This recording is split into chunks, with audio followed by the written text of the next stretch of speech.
Ang aklat ni Daniel, Kabanatang 1. Nang 3 taon ng paghahari ni Joasim na hari sa Huda, ay dumating sa Jerusalem si Nabucodonosor na hari sa Babylonia, at kinubkob niya yaon.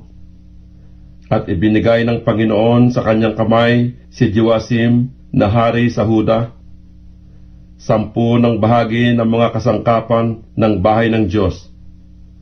At ang mga yaoy dinala niya sa lupain ng Sinar sa bahay ng kanyang Diyos, at ipinasok niya ang mga kasangkapan sa silid ng kayamanan ng kanyang Diyos. At ang hari ay nagsalita kay Aspenaz, na puno ng kanyang mga bating, na siya'y magdala ng ilan sa mga anak ni Israel sa makatudbagay sa lahing hari at sa mga mahal na tao, mga binatang walang kapintasan, kundi may mabubuting bikas at matatalino sa lahat na karunungan at bihasa sa kaalaman at nakakaunawa ng dunong, at may ganyang kakayahan na makatayo sa palasyo ng hari, at kanyang tuturuan sila ng turo at wika ng mga Kaldeo. At ipinagtakda ng hari sila ng bahagi sa araw sa pagkain ng hari at sa alak na kanyang iniinom, at sila'y kakandilihin na 3 taon, upang sa wakas niya ay mga katayo sila sa harap ng hari. Na sa mga ito nga, sa mga anak ni Huda, si Daniel, si Ananias, si Misael, at si Asarias.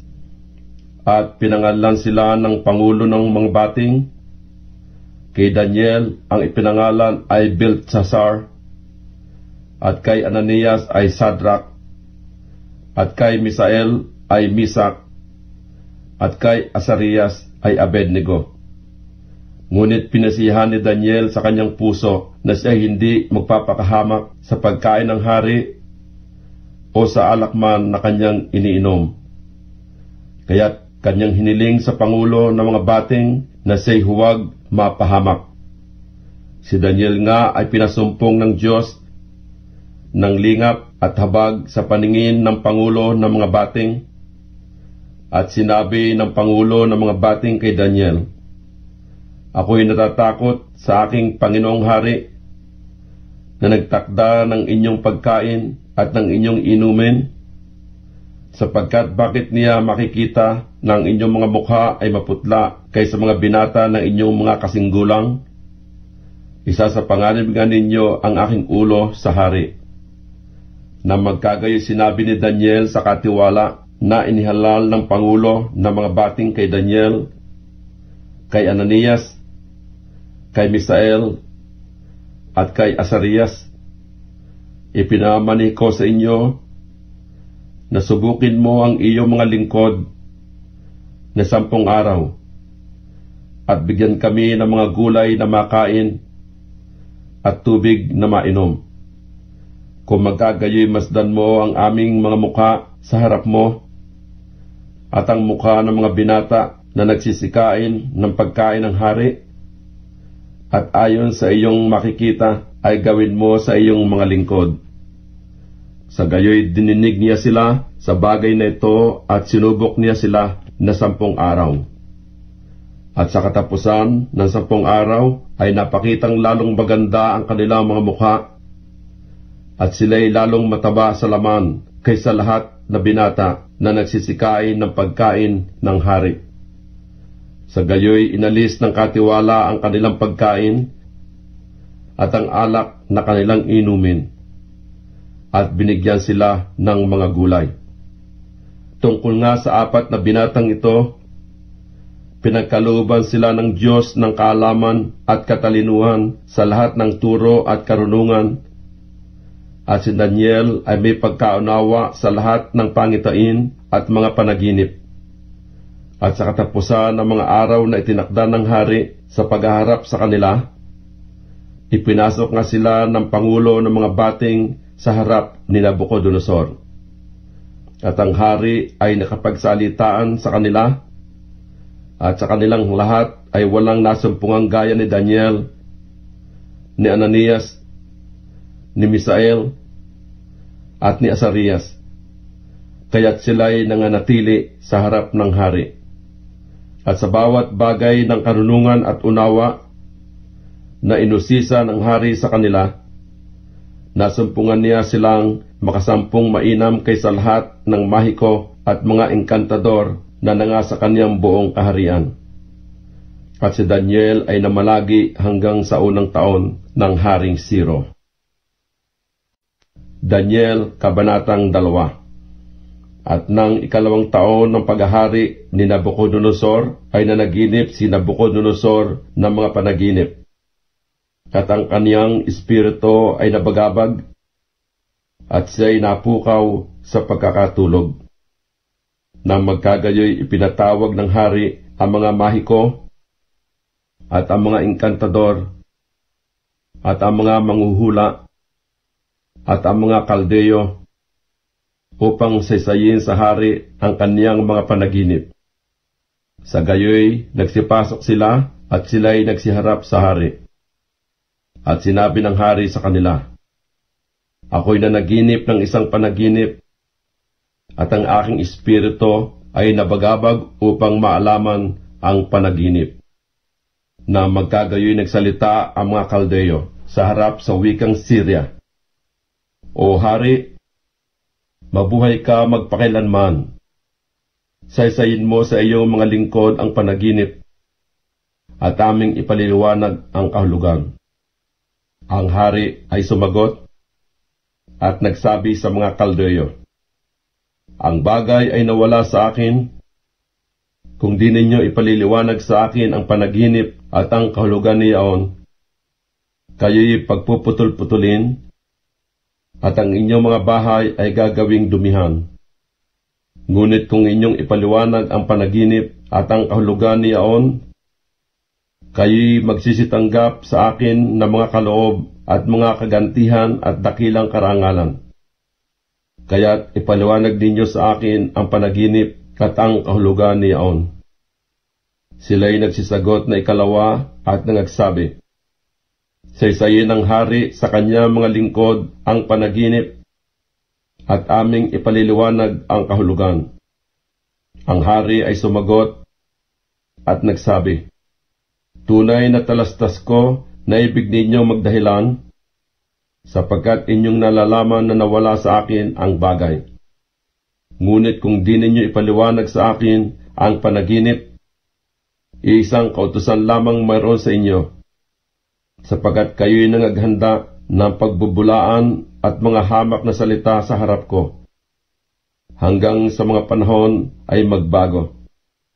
Kaya't saysayin ninyo sa akin ang panaginip at malalaman ko na inyong maipaliliwanag sa akin ang kahulugan niyaon." Ang mga kaldeyo ay nagsisagot sa harap ng hari at nagsabi, "Walang tao sa ibabaw ng lupa na makapagpapaaninaw ng bagay ng hari. Palibhas ay walang hari, Panginoon o pinuno man na nagtanong ng ganyang bagay sa kanino mang mahiko, engkantador o kaldeyo. At isang mahirap na bagay ang inuusisa ng hari, at walang ibang makapagpapaaninaw sa harap ng hari, liban ang mga Diyos ng tahanan ay hindi kasama ng tao. Dahil sa bagay na ito, ang hari ay nagalit at totoong nag-alab sa galit, at nag-utos na lipulin ang lahat na pantas na tao sa Babylonia. Sa gayoy itinanyag ang pasya, at ang mga pantas na tao ay papatayin. At hinanap nila si Daniel at ang kanyang mga kasama upang patayin. Nang magkagayoy nagbalik ng sagot si Daniel na may payo at kabaitan kay Aryok na punong kawal ng bantay ng hari, na lumabas upang patayin ang mga pantas na tao sa Babylonia. Siya ay sumagot at nagsabi kay Aryok na punong kawal ng hari, "Bakit ang pasya ay totoong madalian mula sa hari?" Na magkagayoy ipinatalastas ni Aryok ang bagay kay Daniel. At si Daniel ay pumasok at humiling sa hari na takdaan siya ng panahon at kanyang ipaaninaw sa hari ang kahulugan. Nang magkagayoy naparoon si Daniel sa kanyang bahay at ipinaalam ang bagay kay Ananias, kay Misael at kay Azarias na kanyang mga kasama, upang sila'y magsipagnais ng kaawaan sa Diyos ng langit tungkol sa lihim na ito, upang si Daniel at ang kanyang mga kasama ay hindi mga matay na kasama ng ibang mga pantas na tao sa Babylonia. Nang magkagayoy nahayag ang lihim kay Daniel sa isang pangitain sa gabi. Nang magkagayoy pinuri ni Daniel ang Diyos sa langit. Si Daniel ay sumagot at nagsabi, "Purihin ang pangalan ng Diyos magpakailanman, sapagkat ang karunungan at kapangyarihan ay Kanya. At Kanyang binabago ang mga panahon at mga kapanahunan. Siya'y nag-aalis ng mga hari at naglalagay ng mga hari. Siya'y nagbibigay ng karunungan sa marunong at kaalaman sa makakaalam ng unawa. Siya'y naghahayag ng malalim at lihim na mga bagay. Kanyang nalalaman kung ano ang nasa kadiliman, at ang liwanag ay tumatahang kasama niya. Pinasasalamatan kita at pinupuri kita, o ikaw na Diyos ng aking mga magulang, na siyang nagbigay sa akin ng karunungan at lakas, at nagpatalastas ngayon sa akin ng ninais namin sa iyo, sapagkat iyong ipinaalam sa amin ang bagay ng hari." Kaya't pinasok ni Daniel si Aryok na siyang inihalal ng hari na lipulin ang mga pantas na tao sa Babylonia. Siya'y naparoon at nagsabi sa kanya ng ganito, "Huwag mong lipulin ang mga pantas na tao sa Babylonia. Dalhin mo ako sa harap ng hari at aking ipaaninaw sa hari ang kahulugan." Nang magkagayoy dinalang madali ni Aryok si Daniel sa harap ng hari at nagsabing ganito sa kanya, "Ako'y nakasumpong na isang lalaki sa mga anak na nangabihag sa Huda na magpapaaninaw sa hari ng kahulugan." Ang hari ay sumagot at nagsabi kay Daniel na ang pangalan ay Beltsasar, "Maipapaaninaw mo baga sa akin ang panaginip na aking nakita at ang kahulugan niyaon?" Si Daniel ay sumagot sa harap ng hari at nagsabi, "Ang lihim na itinatanong ng hari ay hindi maipaaninaw sa hari kahit na mga pantas na tao, na mga engkantador, na mga mahikuman o na mga manghuhulaman. Ngunit may isang Diyos sa langit na nag-ahayag ng mga lihim, at siyang nagpapaaninaw sa haring Nabucodonosor kung ano ang mangyayari sa mga huling araw. Ang iyong panaginip at ang pangitain ng iyong ulo sa iyong higaan ay ang mga ito. Tungkol sa iyo, o hari, ang iyong mga pag-iisip ay dumating sa iyo sa iyong higaan. Kung ano ang mangyayari sa panahong darating, at siya na naghahayag ng mga lihim ay ipinaaninaw sa iyo kung ano ang mangyayari. Ngunit tungkol sa akin, ang lihim na ito ay hindi nahayag sa akin ang dahil sa anumang karunungan na tinamo kong higit kaysa sino mang may buhay, kundi upang maipaaninaw sa hari ang kahulugan at upang iyong maalaman ang mga pag-iisip ng iyong puso. Ikaw, o hari, nakakita at narito ang isang malaking larawan. Ang larawang ito na makapangyarihan at ang kanyang kakinangan ay mainam, ay tumayo sa harap mo, at ang anyo niya ay kakilakilabot. Tungkol sa larawang ito, ang kanyang ulo ay dalisay na ginto, at ang kanyang dibdib at ang kanyang mga bisig ay pilak. Ang kanyang tiyan at ang kanyang mga hita ay tanso.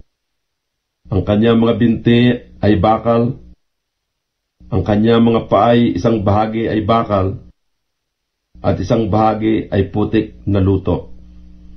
Iyong tinitingnan hanggang sa may natinag na isang bato, hindi na mga kamay, na tumama sa larawan sa kanya mga paang bakal at putik na luto, at mga diaoy binasag, na magkagayoy ang bakal, ang putik na luto, ang tanso, ang pilak, at ang ginto ay nagkaputol-putol na magkakasama, at naging parang dayami sa mga giikan sa tag-araw, at tinangay ng hangin na walang dakong kasumpungan sa mga yaon, at ang bato na tumama sa larawan ay naging malaking bundok, at pinuno ang buong lupa.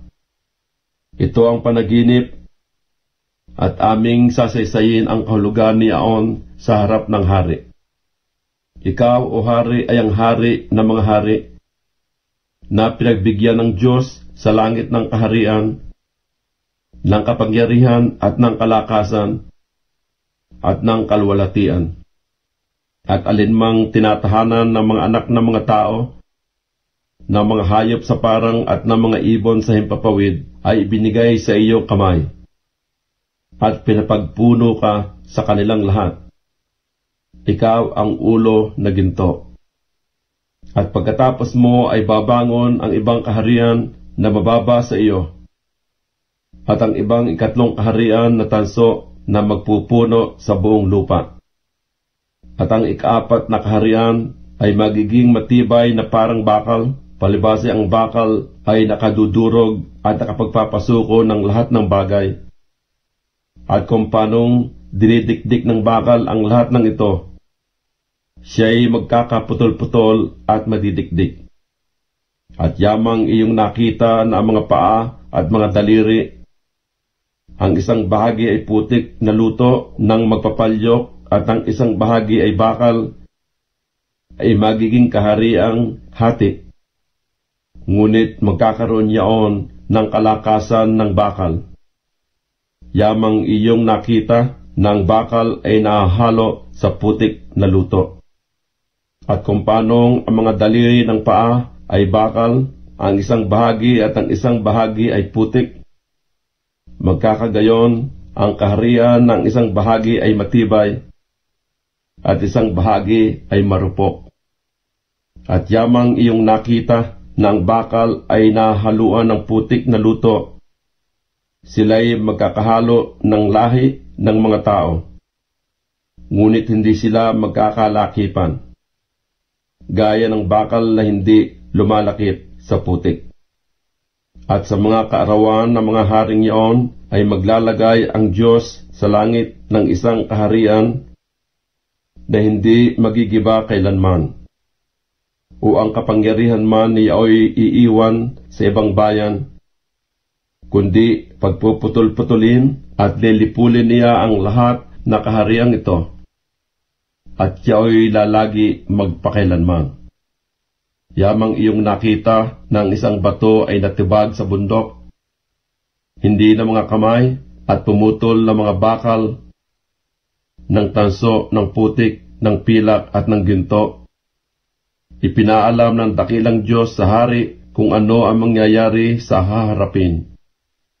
At ang panaginip ay tunay at ang pagkakapaaninaw niya ay tapat.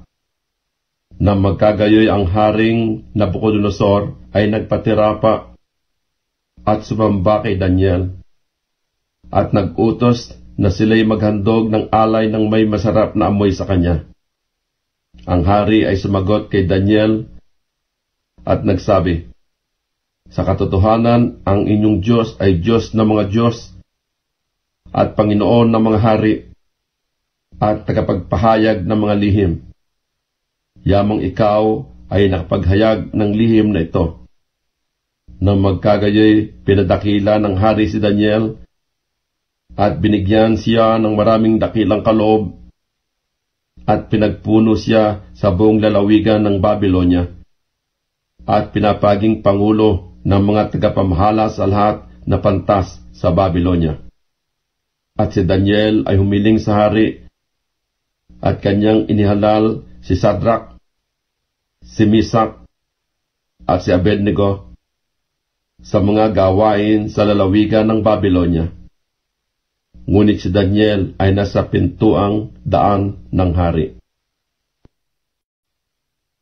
Daniel, Kabanatang 3. Si Nabucodonosor na hari ay gumawa ng isang larawang ginto na ang taas ay 60 siko, at ang luwang niya ay 6 na siko. Kanyang itinayo sa kapatagan ng Dura, sa lalawigan ng Babylonia. Na magkagayoy nagsugos si Nabucodonosor na hari upang pisanin ang mga satrapa, ang mga kinatawan at ang mga gobernador, ang mga hukom, ang mga tagapag-ingat yaman, ang mga kasangguni, ang mga pinuno at ang lahat na pinuno sa mga lalawigan upang magsiparoon sa pagtatalaga ng larawan na itinayo ni Nabucodonosor na hari. Na magkagayoy ang mga satrapa, ang mga kinatawan at ang mga gobernador, ang mga hukom, ang mga taga-ingat yaman, ang mga kasangguni, ang mga pinuno at lahat ng pinuno sa mga lalawigan ay nagpisan sa pagtatalaga ng larawan na itinayo ni Nabucodonosor na hari. At sila ay nagsitayo sa harap ng larawan na itinayo ni Nabucodonosor. Nang magkagayoy, ang tagapagtanyag ay sumigaw ng malakas, "Sa inyo'y iniuutos, o mga bayan, mga bansa at mga wika, na sa anumang oras na inyong marinig ang tunog ng korneta, ng plota, ng alpa, ng sambuko, ng salteryo, ng gaita, at ng lahat na sari-saring panugtog, kayo'y magpatirapa at magsisamba sa larawang ginto na itinayo ni Nabucodonosor na hari. At sino man na hindi magpatirapa at sumamba sa oras na yaon ay iahagi sa gitna ng mabangis na hurnong nagniningas. Kaya't sa oras na yaon, pagkarinig ng buong bayan ng tunog ng korneta, ng plota, ng alpa, ng sambuko, ng salteryo, at ng lahat na sari-saring panugtog, lahat na bayan, mga bansa at mga wika ay nangagpatirapa at nagsisamba sa larawang ginto na itinayo ni Nabucodonosor na hari. Dahil dito sa oras na iyon ay nagsilapit ang ilang taga-Kaldea at nagsumbong laban sa mga Hudyo.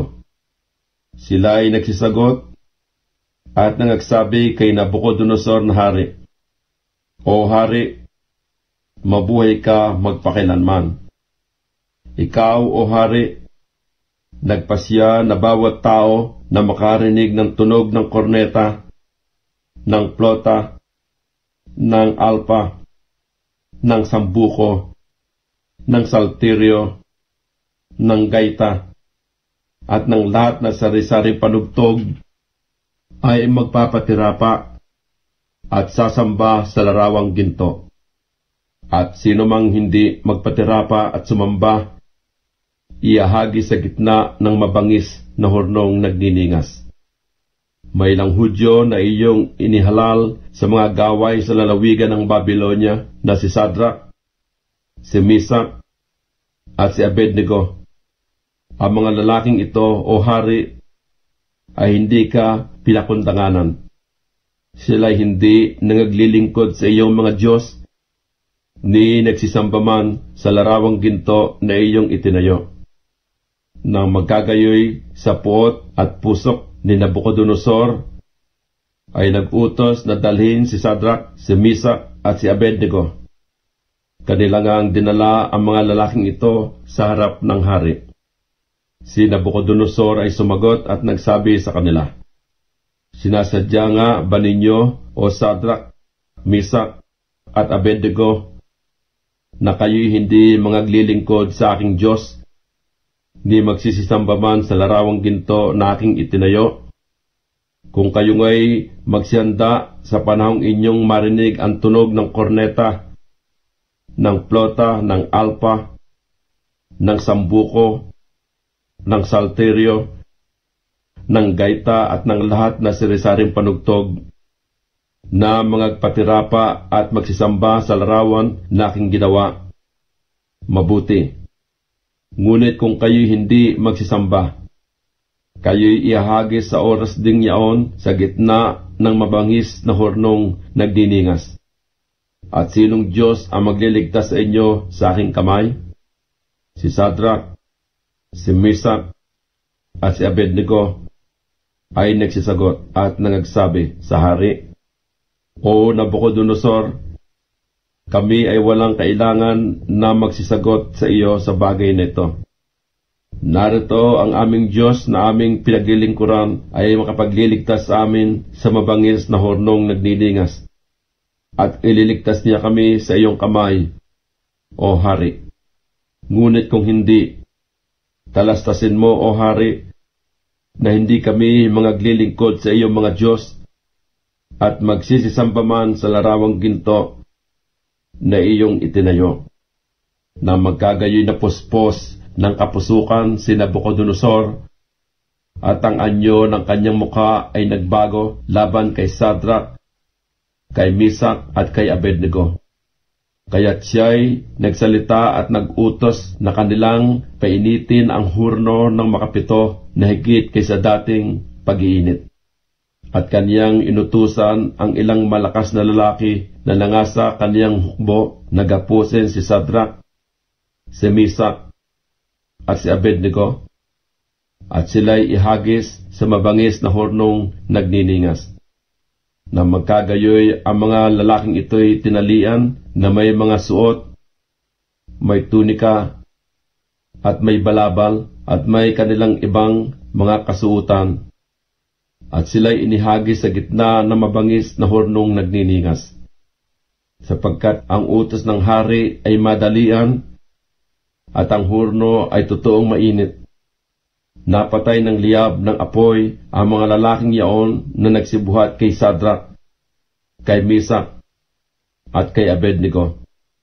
At ang tatlong lalaking ito, si Sadrak, si Mesak, at si Abednego, ay nagsibagsak na nagagapos sa gitna ng mabangis na hornong nagniningas. Na magkagayoy si Nabucodonosor na hari ay nagtaka at tumindig na madali. Siya'y nagsalita at nagsabi sa kanyang mga kasangguni, Di baga ang ating inihagis ay tatlong gapos na lalaki sa gitna ng apoy? Sila'y nagsisagot at nangagsabi sa hari, Totoo, O hari. Siya'y sumagot at nagsabi, Narito, aking nakikita ay 4 na lalaki na hindi gapos na nagsisilakad sa gitna ng apoy. At sila'y walang paso, at ang anyo ng ika-4 ay kawangis ng isang anak ng mga Diyos. Na magkagayoy lumapit si Nabucodonosor sa bunganga ng mabangis na hornong nagdiningas. Siya'y nagsalita at nagsabi, Sadrak, Mesak, at Abednego, kayong mga lingkod ng kataas-taasang Diyos, kayo'y magsilabas at magsiparito. Nang magkagayoy si Sadrak, si Mesak, at si Abednego ay nagsilabas mula sa gitna ng apoy. At ang mga satrapa, ang mga kinatawan at ang mga gobernador, at ang mga kasangguni ng hari na nangagkakapisan ay nakakita sa mga lalaking ito na ang apoy ay hindi tumalab sa kanilang mga katawan, ni ang mga bukman ng kanilang mga ulo ay nasunog, ni ang kanilang mga suot ay nabago, ni nag-amoy-apoy man sila. Si Nabucodonosor ay nagsalita at nagsabi, Purihin ang Diyos ni Sadrak, ni Mesak at ni Abednego, na nagsugo sa kanyang anghel at nagligtas sa kanyang mga lingkod na nagsisitiwala sa kanya, at binago ang salita ng hari, at ibinigay ang kanilang mga katawan upang sila'y hindi maglingkod ni sumamba sa kaninumang Diyos, liban sa kanilang sariling Diyos. Kaya't nagpapasya ko sa bawat bayan, bansa at wika na magsalita ng anumang kapulaan laban sa Diyos ni Sadrak, ni Mesak at ni Abednego, pagpuputol-putulin, at ang kanilang mga bahay ay gagawing dumihan, sapagkat walang ibang Diyos na makapagliligtas ng ganitong paraan. Nang magkagayoy, pinaginhawa ng hari si Sadrach, si Mesak at si Abednego sa lalawigan ng Babylonia. Daniel, Kabanatang 4. Si Nabucodonosor na hari sa lahat na bayan, bansa at wika na nagsisitahan sa buong lupa, kapayapaay managana sa inyo. Inaakala kong mabuti na ipahayag ang mga tanda at mga kababalaghan na ginawa sa akin ng kataas-taasang Diyos. Kay dakila ang kanyang mga tanda, at pagka makapangyarihan ng kanyang mga kababalaghan. Ang kanyang kaharian ay walang hanggang kaharian, at ang kanyang kapangyarihan ay sasalit-saling lahi. Akong si Nabucodonosor ay nagpapahinga sa aking bahay, at guminhawa sa aking palasyo. Ako'y nakakita ng isang pangitain na tumakot sa akin, at ang pag-iisip ko sa aking higaan at ang mga pangitain na sumaaking ulo ay buwabagabag sa akin.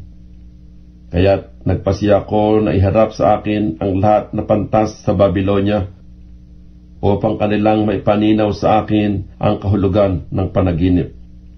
Nang magkagayoy nagsidating ang mga mahiko, ang mga enkantador, ang mga kaldeyo, at ang mga manghuhula, at isinaysay ko ang panaginip sa harap nila. Ngunit hindi nila maipaninaw sa akin ang kahulugan niyaon. Ngunit sa kahuli-huli ay dumating sa harap ko si Daniel, ng pangalay Beltsasar, ayon sa pangalan ng aking Diyos, at siyang kinaroroonan ng Espiritu ng mga banal na Diyos, at aking isinaysay ang panaginip sa harap niya, na aking sinasabi, O Beltsasar, na pangulo ng mga mahiko, sapagkat talastas ko na ang Espiritu ng mga banal na Diyos ay sumasayo, at walang lihim na buwabagabag sa iyo. Isaysay mo sa akin ang mga pangitain ng aking panaginip na aking nakita, at ang kahulugan niyaon. Ganito ang mga pangitain ng aking ulo sa aking higaan. Ako'y tumitingin, at narito ang isang punong kahoy sa gitna ng lupa, at ang taas niya ay dikawasa. Ang punong kahoy ay lumaki at tumibay, at ang taas niya ay umaabot hanggang sa langit, at ang tanaw niyaon hanggang sa wakas ng buong lupa. Ang mga dahon niya ay magaganda, at ang bunga niya ay marami, at pagkain sa lahat. Ang mga hayop sa parang ay may lihim sa ilalim niyaon, at ang mga ibon sa himpapawid ay nagsisitahan sa mga sanga niyaon, at ang lahat na laman ay nangabubusog doon. May nakita ko sa mga pangitain ng aking ulo sa aking higaan, at narito, isang bantay at isang banal ay buwaba mula sa langit. Siya ay sumigaw ng malakas at nagsabi ng ganito, Ibuwal ang kahoy at putulin ang mga sanga niyan. Lagasin ang mga dahon niyan, at isang bulat ang mga bunga niyan. Paalisin ang mga hayop sa ilalim niyan, at ang mga ibon sa mga sanga niyan. Gayon may inyong iwan ang tuod ng kanyang mga ugat sa lupa, na magkatali ng bakal at tanso, sa murang damo sa parang, at bayaang mabasa siya ng hamog ng langit, at makasalo siya ng mga hayop sa damo sa lupa. Bayaang ang kanyang puso na pusong tao ay mapalitan, at ang puso ng hayop ay mabigay sa kanya, at mangyaring makapito sa kanya. Ang hatol ay sa pamagitan ng pasya ng mga bantay, at ang utos ay sa pamagitan ng salita ng mga banal, upang makilala ng mga buhay na ang kataas-taasan ay nagpupuno sa kaharian ng mga tao, at ibinibigay niya ito sa kaninumang kaniyang ibigin, at itinataas niya sa kanya ang pinakamababa sa mga tao. Akong si Nabucodonosor na hari ay nakakita ng panaginip na ito, at ikaw, O Beltsasar, ipahayag ang kahulugan, sapagkat lahat na pantas sa aking kaharian ay hindi makapagpaaninaw sa akin ng kahulugan. Ngunit may paaninaw mo, sapagkat ang Espiritu ng mga banal na Diyos ay sumasa iyo. Nang magkagayo si Daniel ng pangalay Beltsasar, natigilang sandali at binagabag siya ng kanyang mga pag-iisip. Ang hari ay sumagot at nagsabi, Beltsasar, huwag kang bagabagin ng panaginip. Unang kahulugan. Si Beltsasar ay sumagot at nagsabi, Panginoon ko, ang panaginip ay mangyari nawa sa napupuot sa iyo, at ang kahulugan niya ay mangyari nawa sa iyong mga kaaway. Ang punong kahoy na iyong nakita na tumutubo at tumitibay na ang taas ay umaabot sa langit, at ang tanaw niya ay sa buong lupa, na mga dahoy magaganda, at ang bunga niya ay marami, at pagkain sa lahat ng lilim ay tinatahanan ng mga hayop sa parang, at ang kanyang mga sangay dinadapuan ng mga ibon sa himpapawid. Ay ikaw, O hari, na lumalaki at nagiging malakas, sapagkat ang iyong kadakilaan ay lumaki at umaabot hanggang sa langit, at ang iyong kapangyarihan ay hanggang sa wakas ng lupa. At yamang nakita ng hari ang isang bantay at isang banal na bumababa mula sa langit, at nagsabi, Ibuwal ninyo ang punong kahoy at inyong lipulin. Gayon may itira ninyo ang tuod ng mga ugat niyaon sa lupa na magkatali ng bakal at tanso sa murang damo sa parang, at bayaang mabasa siya ng hamog ng langit, at makasalo siya ng mga hayop sa parang, hanggang sa mangyari sa kanya na makapito. Ito ang kahulugan, O hari, at siyang pasya ng kataas-taasan na sumapit sa aking Panginoon na hari, na ikaw ay mahihiwalay sa mga tao, at ang iyong tahanan ay mapapasama sa mga hayop sa parang, at ikaw ay pakakanin ng damo na gaya ng mga baka, at mababasa ka ng hamog ng langit, at makapitong mangyayari sa iyo, hanggang sa iyong maalaman na ang kataas-taasan ay nagpupuno sa kaharian ng mga tao, at nagbibigay niyaon sa kaninumang ibigin niya. At yamang kanilang iniutos na iwan ang tuod ng mga ugat ng kahoy, ang iyong kaharian ay tunay na magiging iyo, pagkatapos na iyong maalaman na mga langit ay nagpupuno. Kaya't, O hari, tanggapin mo ang aking payo, at lansagin mo ng katuwiran ang iyong mga kasalanan, at ng pagpapakita ng kaawaan sa dukha ang iyong katampalasanan. Baka sakaling ikatibay ng iyong katiwasayan. Sa lahat ng ito'y sumapit sa Haring Nabucodonosor. Sa katapusan na 12 buwan ay lumalakad siya sa palasyo ng hari sa Babylonia. Ang hari nagsalita at nagsabi, Hindi baga ito ang dakilang Babylonia na aking itinayo na pinakatahan ng hari, sa pamagitang lakas ng aking kapangyarihan at sa ikaluluwalhati ng aking kamahalan? Samantalang ang salita ay nasa bibig pa ng hari, ay may isang tinig na nanggaling sa langit na nagsasabi, O Haring Nabucodonosor, siya iyo'y sinalita, ang kaharian ay mahihiwalay sa iyo, at ikaw ay palalayasin sa mga tao, at ang iyong tahanan ay mapapasama sa mga hayop sa parang.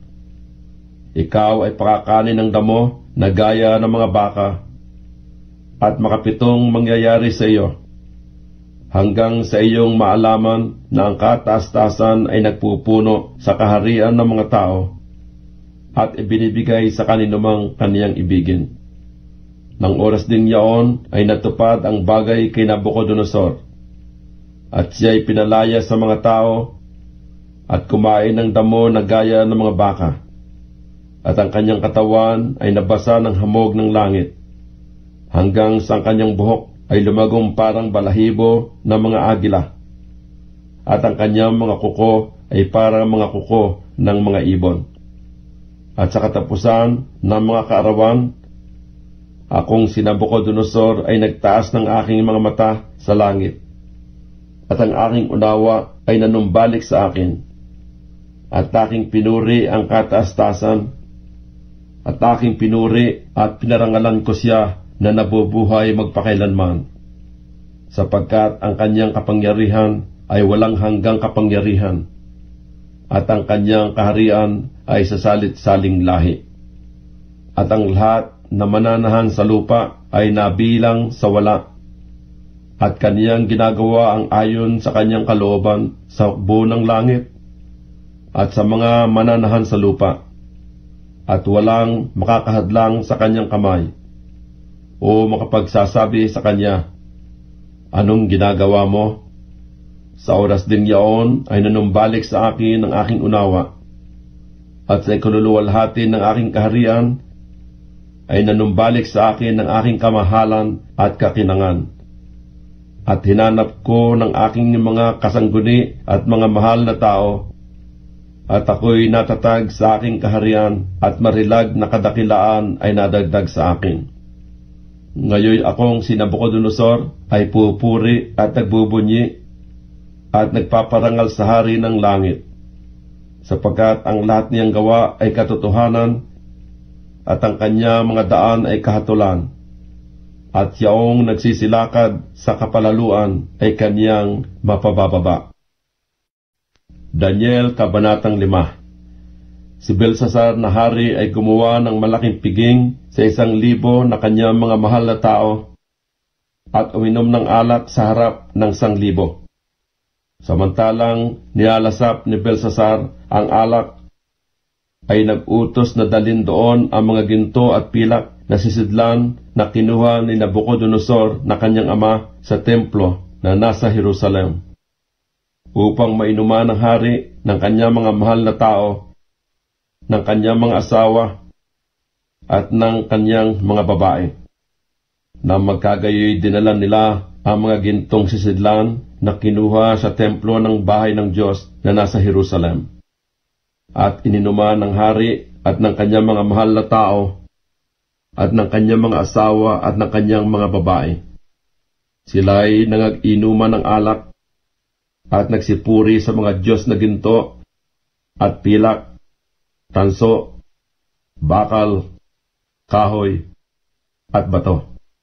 Nang oras ding yaon ay may lumabas na mga daliri ng kamay ng isang tao at sumulat sa tapat ng kandelero sa panig na may palitada ng palasyo. At nakita ng hari ang bahagi ng kamay na sumulat. Nang magkagayoy nagbago ang pagmumukha ng hari at binagabag siya ng kanyang mga pag-iisip. At ang pagkakasugpong ng kanyang mga balakang ay nakalag, at ang kanyang mga tuhod ay nagkaumpugan.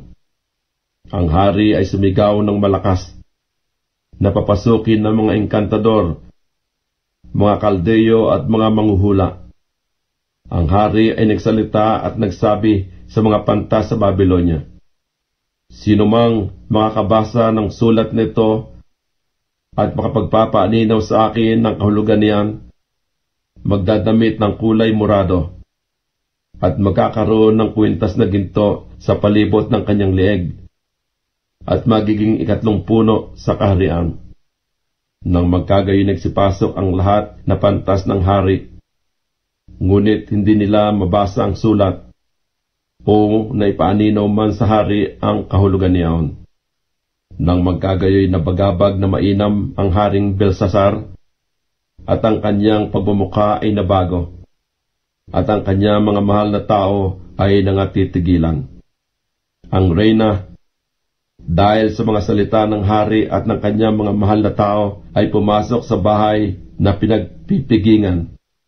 Ang reyna ay nagsalita at nagsabi, "O hari, mabuhay ka magpakailanman. Huwag kang bagabagi ng iyong mga pag-iisip, umabago man ang iyong pagmumukha. May isang lalaki sa iyong kaharian na kinaroroonan ng Espiritu ng mga banal na Diyos, at sa mga kaarawan ng iyong Ama ay nasumpungan sa kanya ang liwanag at unawa at karunungan na gaya ng karunungan ng mga Diyos.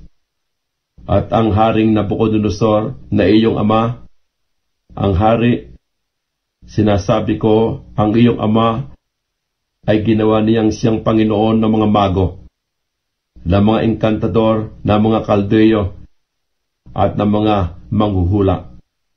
Palibasa ay isang marilag na espiritu at kaalaman at unawa, pagpapaaninaw ng mga panaginip at pagpapakilala ng mga malabong salita at pagpapaliwanag ng pag-aalinlangan ay nangasumpungan sa Daniel na iyan, na pinangalan ng hari na Beltsasar.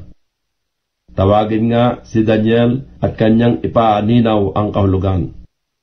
Si Daniel ay ipinatawag. Nang magkagayoy dinala si Daniel sa harap ng hari.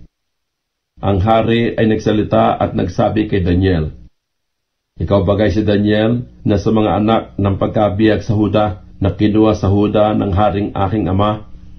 Nabalitaan kita na ang Espiritu ng mga Diyos ay sumasa iyo, at ang liwanag at unawa at marilag na karunungan ay masusumpungan sa iyo. Ang mga pantas nga, ang mga enkantador, dinala sa harap ko, upang kanilang basahin ang sulat na ito, at ipaaninaw sa akin ang kahulugan. Ngunit hindi nila na ipaaninaw ang kahulugan ng bagay. Ngunit nabalitaan kita na ikaw ay makapagpapaaninaw ng mga kahulugan at makapagpapaliwanag ng alinlangan. Kung iyo ngang mabasa ang sulat at maipaaninaw sa akin ang kahulugan, mananamit ka ng kulay morado at magkakaroon ng kwintas na ginto sa palibot ng iyong leeg, at ikaw ay magiging ikatlong puno sa kaharian." Nang magkagayoy sumagot at nagsabi si Daniel sa harap ng hari, "Iyo na ang iyong mga kaloob at ibigay mo ang iyong mga ganting pala sa iba. Gayunmay aking babasahin sa hari ang sulat at paaninaw ko sa kanya ang kahulugan. O ikaw na hari, ang kataas-taasang Diyos, nagbigay kay Nabucodonosor na iyong ama ng kaharian at kadakilaan at kalwalatian at kamahalan. At dahil sa kadakilaan na binigay niya sa kanya, nanginig at natakot sa harap niya lahat ng mga bayan, bansa at wika. Ang kaniyang ibiging patayin ay kanyang pinapatay, at ang kanyang ibiging buhayin ay kanyang binubuhay, at ang ibiging itaas ay kanyang itinataas, at ang ibiging ibaba ay kanyang ibinababa. Ngunit nang ang kanyang puso ay magpakataas, at ang kanyang espiritu ay magmatigas na siya'y gumawang may kapalaluan, siya'y ibinaba sa kanyang luklukang pagkahari, at inalis nila ang kaniyang kalwalatian. At siya'y pinalayas sa mga anak ng mga tao, at ang kanyang puso ay naging gaya ng sa mga hayop, at ang kanyang tahanan ay napasama sa may ilap ng mga asno. Siya'y pinakain ng damo na gaya ng mga baka, at ang kanyang katawan ay nabasa ng hamog ng langit, hanggang sa kanyang naalaman na ang kataas-taasang Diyos ay nagpupuno sa kaharian ng mga tao, at iniluluklok niya roon ang anumang kaniyang ibigin. At ikaw na kanyang anak, O Beltsasar, hindi mo pinagpapakumbaba ang iyong puso, bagaman iyong nalalaman ang lahat nito, kundi ikaw ay nagpakataas laban sa Panginoon ng langit, at kanilang dinala ang mga kasangkapan ng kanyang bahay sa harap mo. At ikaw at ang iyong mga mahal na tao, ang iyong mga asawa at ang iyong mga babae, ay nagsiinom ng alak sa mga yaon, at iyong pinuri ang mga Diyos na pilak, at ginto, tanso, bakal, kahoy at bato, na hindi nakakakita. o nakakarinig man, o nakakaalaman, at ang Diyos na kinaroroonan ng iyong hininga at kinaroroonan ng lahat na iyong lakad, hindi mo niluwalhati, na magkagayoy ang bahagi nga ng kamay ay sinugo mula sa harap niya, at ang sulat na ito'y nalagda. At ito ang sulat na nalagda: Mene, Mene, Tekel, Upharsin. Ito ang kahulugan ng bagay. Mene, binilang ng Diyos ang iyong kaharian at niwakasan. Tekel, ikaw ay tinimbang sa timbangan, at ikaw ay nasumpungang kulang. Peres, ang iyong kaharian ay hinati at ibinigay sa mga taga-Media at taga-Persya. Na magkagayoy nag-utos si Belsasar, at pinanamit nila si Daniel ng kulay morado, at nilagyan ng kwintas na ginto sa palibot ng liig niya, at nagtanyag tungkol sa kanya na siya 3 puno sa kaharian. Nang gabing yaon ay napatay si Belsasar na hari ng mga taga-Kaldea, at tinanggap ni Dario na taga-Media ang kaharian, na nooy 62 taon ang gulang niya.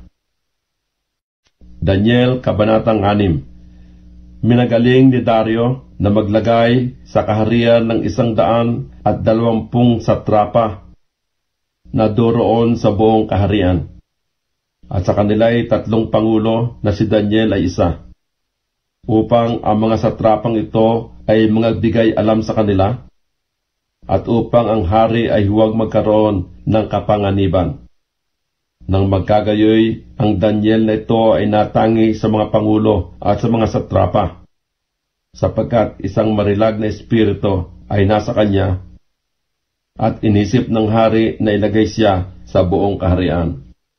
Nang magkagayoy, ang mga pangulo at ang mga satrapa ay nagsihanap ng maisusumbong laban kay Daniel tungkol sa kaharian.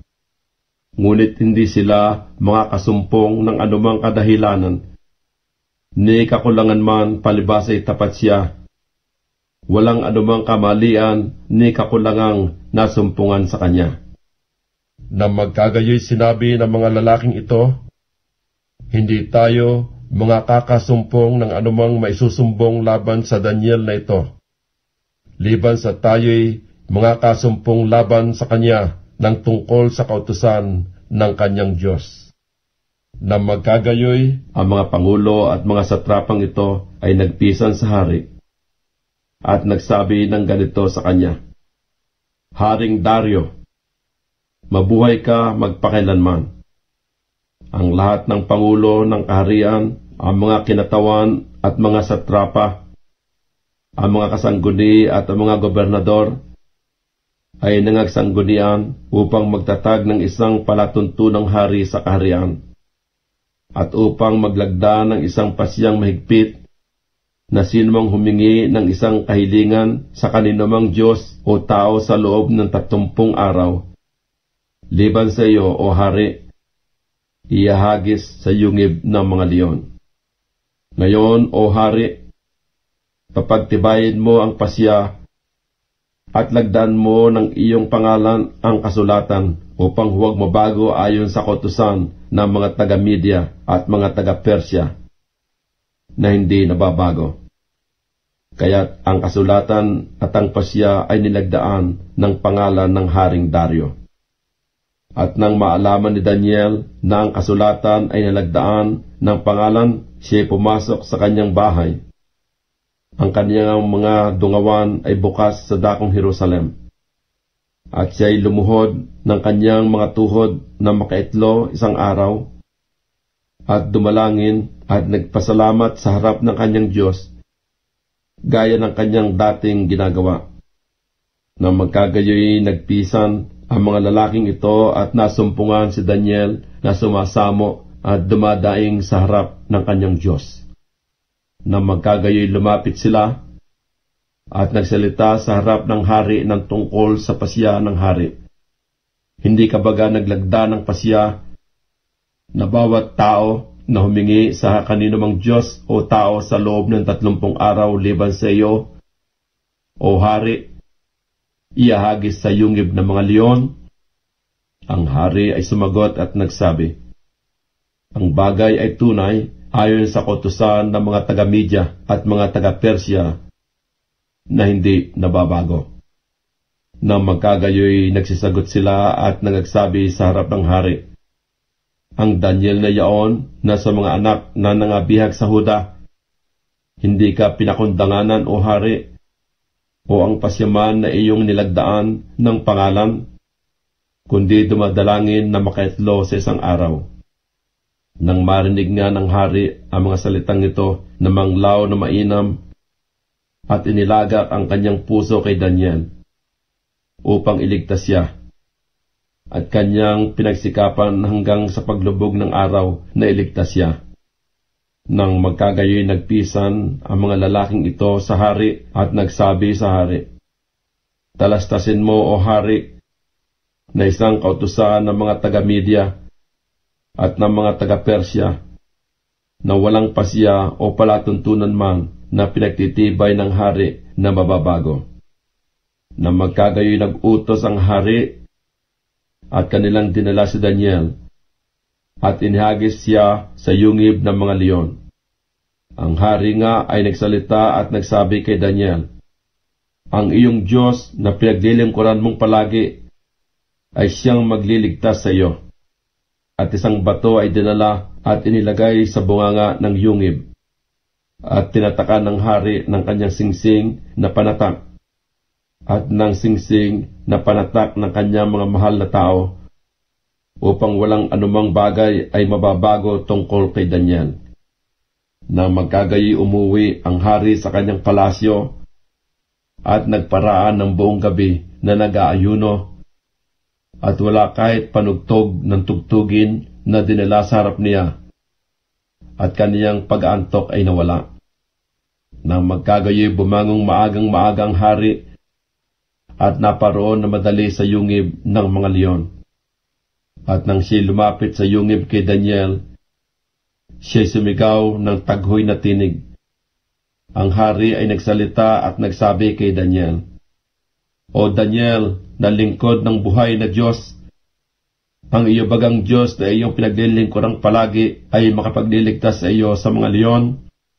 Sinabi nga ni Daniel sa hari, o hari, mabuhay ka magpakailanman. Ang Diyos ko'y nagsugo ng kanyang anghel at itinikom ang mga bibig ng mga leon, at hindi nila ako sinaktan. Palibase sa harap niya ay nasumpungan akong walang sala. At gayon din sa harap mo, o hari, wala akong ginawang kasamaan. Nang magkagayoy natuwang mainam ang hari, at ipinag-utos na kanilang isampa si Daniel mula sa yungib. Sa gayoy isinampa si Daniel mula sa yungib, at walang anumang sugat na sumpungan sa kanya, sapagkat siya'y tumiwala sa kanyang Diyos. At ang hari ay nag-utos, at kanilang dinala ang mga lalaking yaon na nagsumbong laban kay Daniel, at sila'y inihagis nila sa yungib ng mga leon. Sila ang kanilang mga anak at ang kanilang mga asawa, at ang leon ay nanaig sa kanila.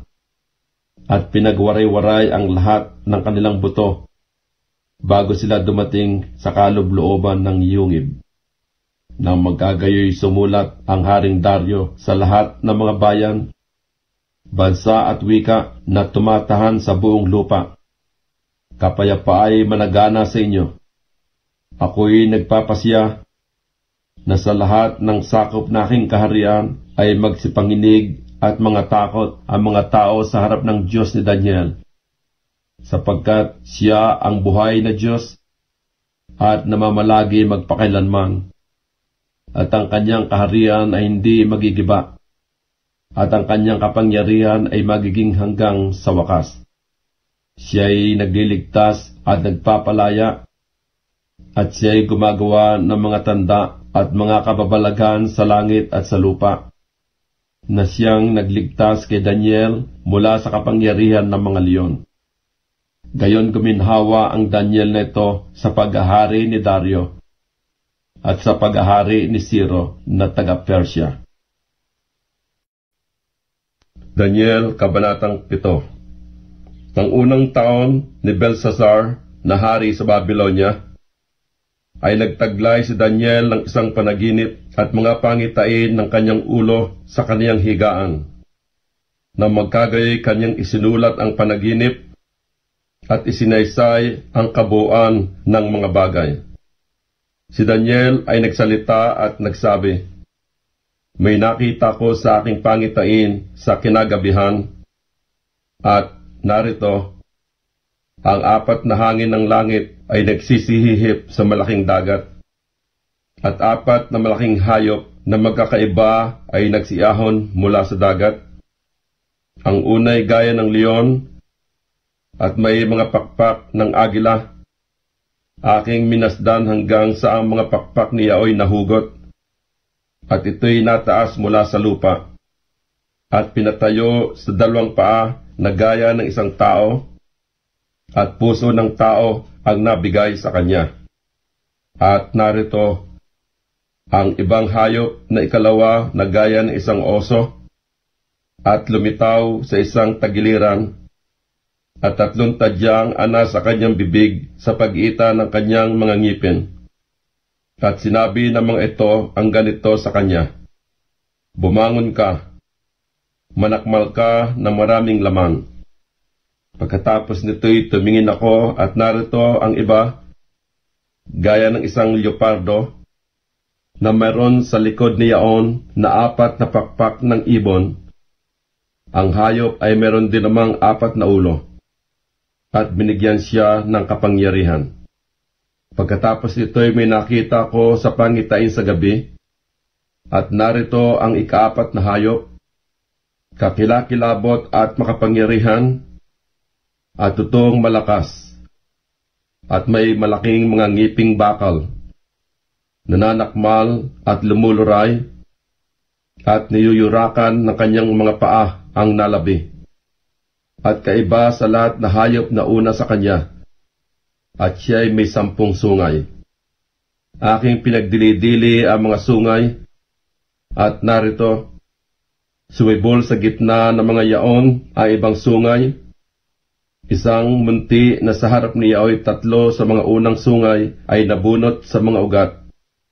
At narito, sa sungay na ito ay may mga mata na parang mga mata ng tao, at isang bibig na nagsasalita ng mga dakilang bagay. Aking minasdan hanggang sa mga luklukan ay nangaglagay, at isa na matanda sa mga araw ay nakaupo.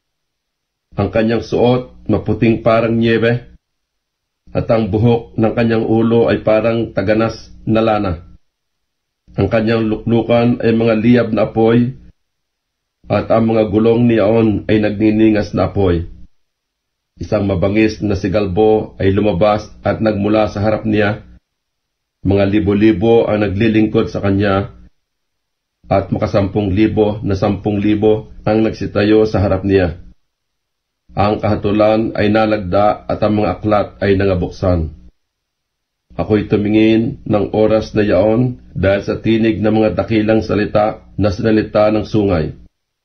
Ako'y tumingin hanggang sa ang hayop ay napatay, at ang kanyang katawan ay nagiba, at siya'y nabigay upang sunugin sa apoy.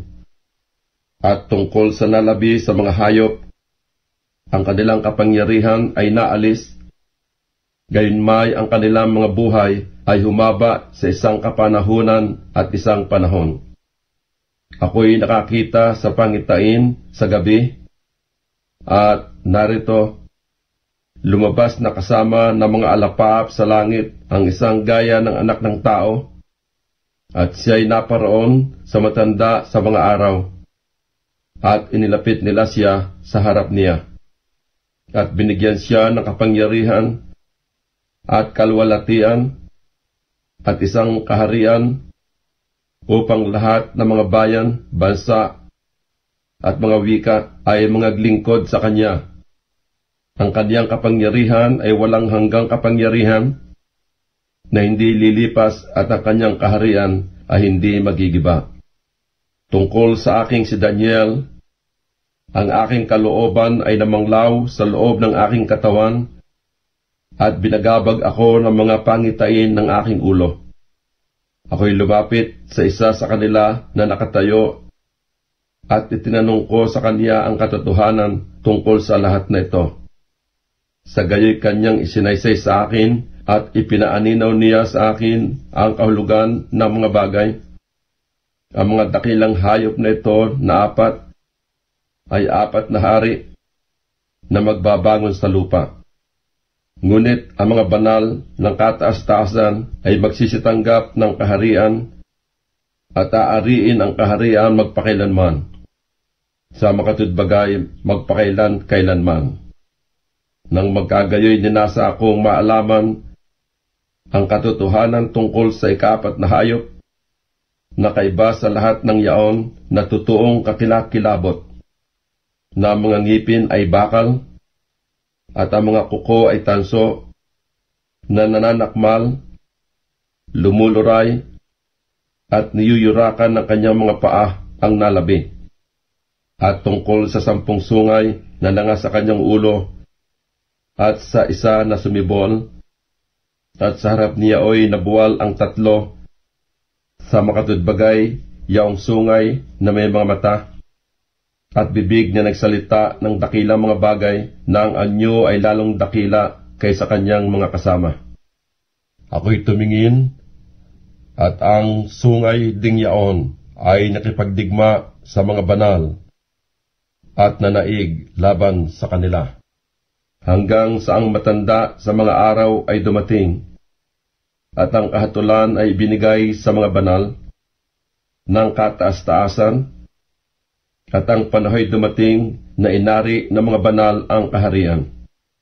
Ganito ang sabi niya, ang ika-4 na hayop ay magiging ika-4 na kaharian sa ibabaw ng lupa, na magiging kaiba sa lahat ng kaharian, at sasakmalin ang buong lupa, at yuyurakan at pagluluray-lurayin.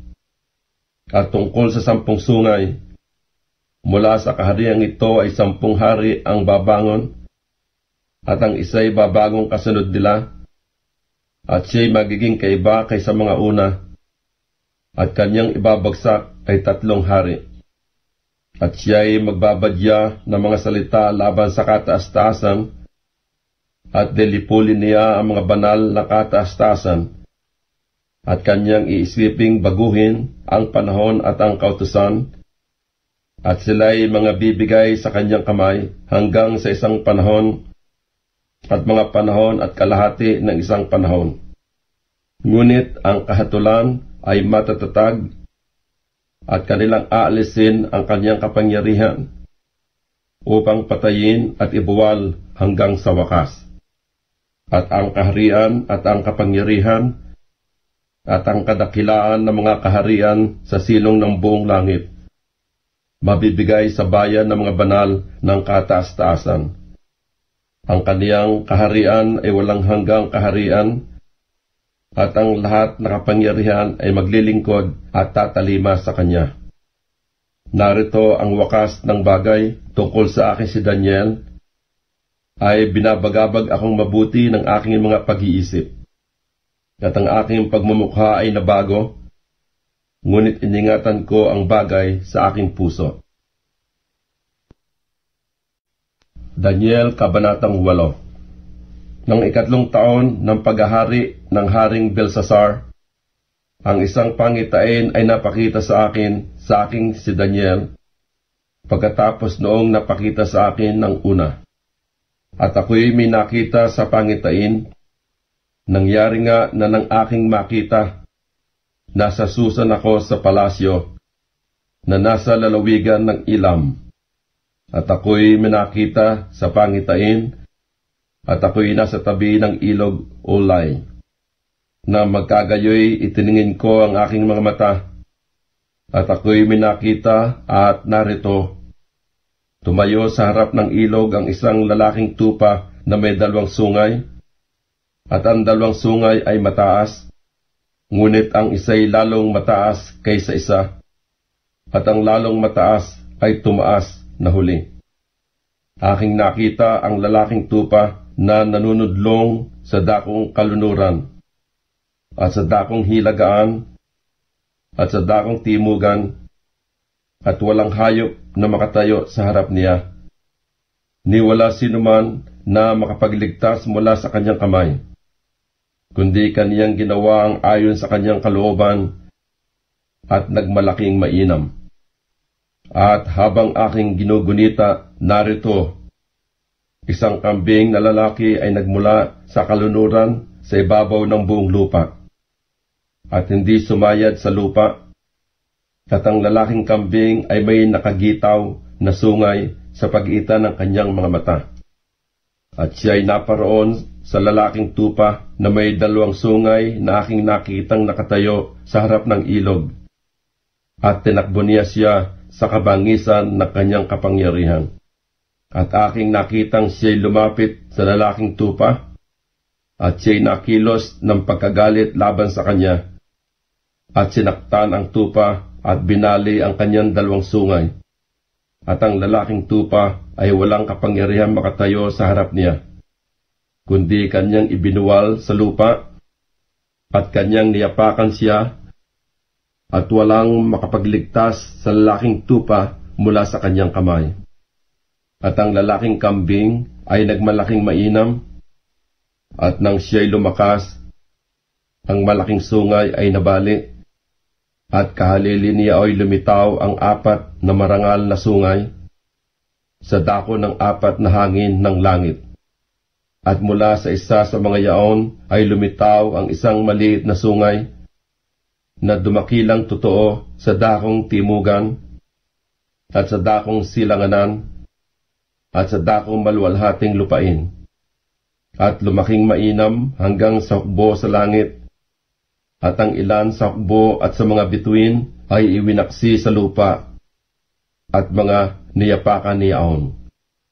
Oo, nagmalaki hanggang sa prinsipe ng hukbo, at inalis niya sa kanya ang palaging handog na susunugin, at ang dako ng kanyang santuaryo ay ibinagsak.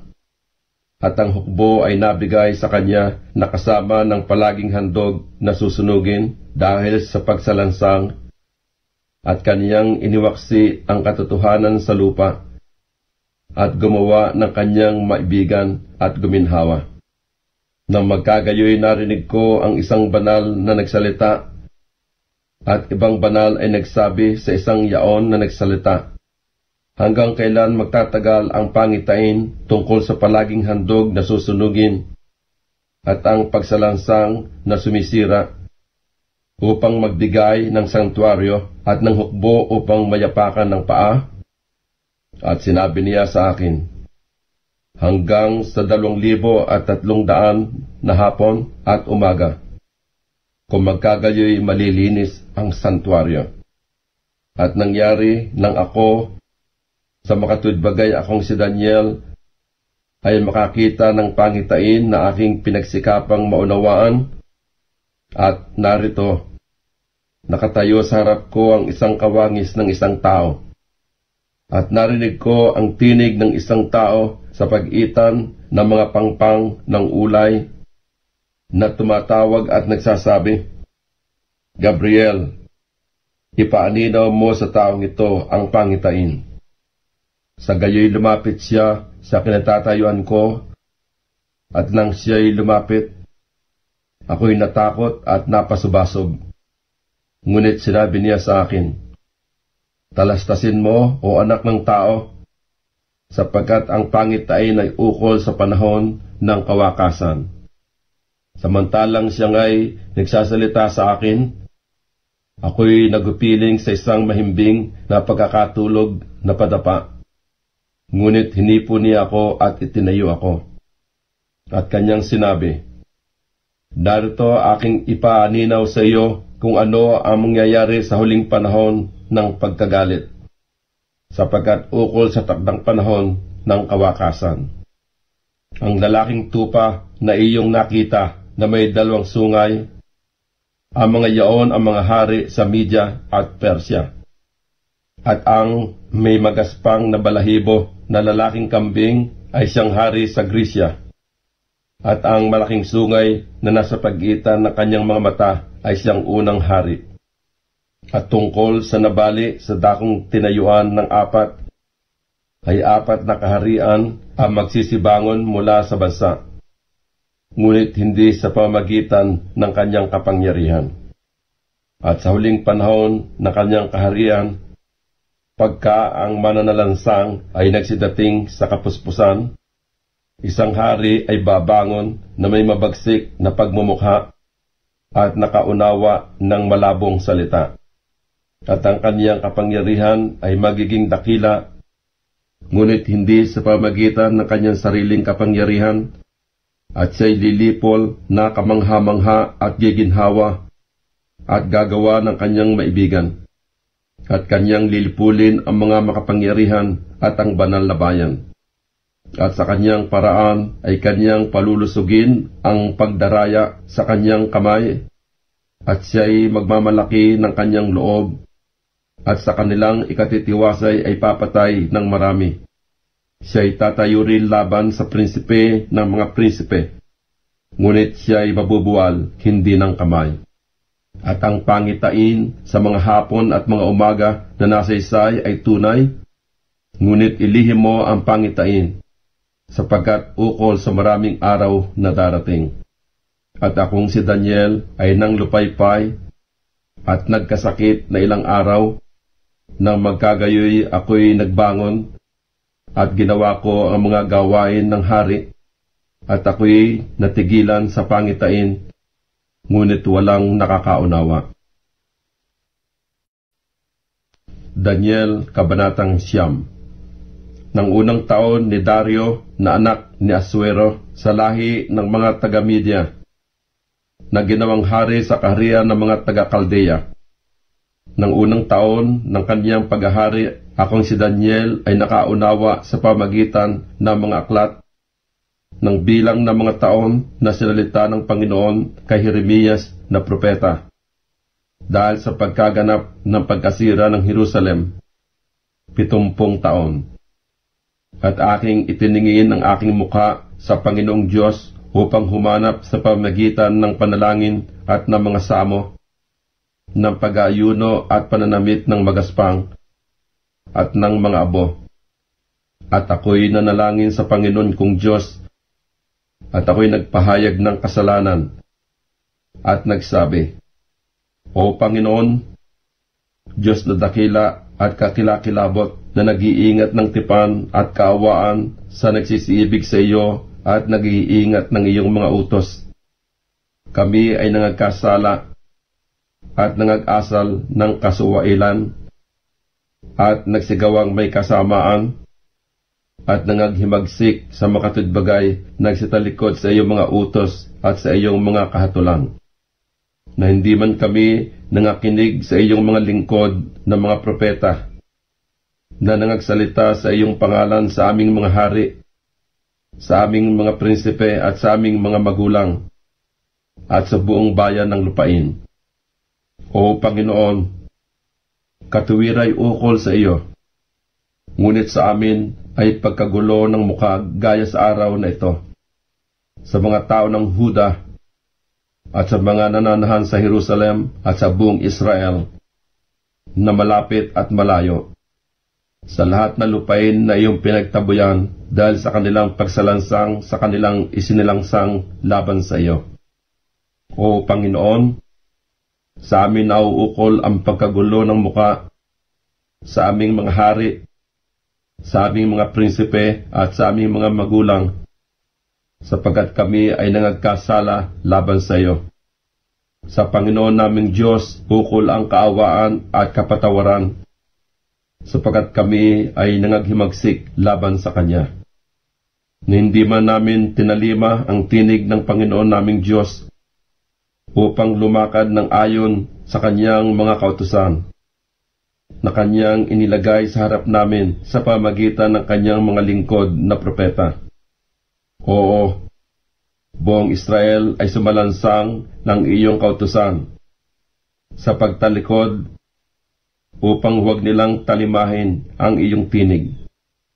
Kaya't ang sumpa ay nabuhos sa amin, at ang sumpa na nakasulat sa kautusan ni Moises na lingkod ng Diyos, sapagkat kami ay nangagkasala laban sa Kanya.